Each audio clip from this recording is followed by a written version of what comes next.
Although sometimes on the internet we can feel like losing our faith in humanity, sometimes we do get to see some incredible acts of kindness and humanity that easily makes our day. An incredibly heartwarming moment to watch happened in central Indiana when a mother surprised her daughter during her Christmas concert in a beautiful homecoming moment after being deployed for over a year.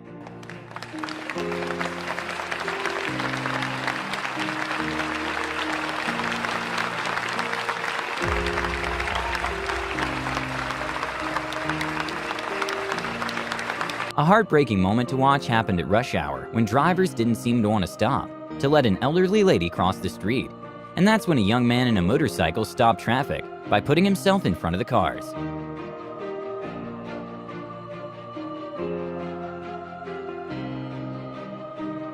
An awesome moment to watch happened when the Atlanta Hawks team decided to make a young fan's day by greeting him as they went out of the locker room.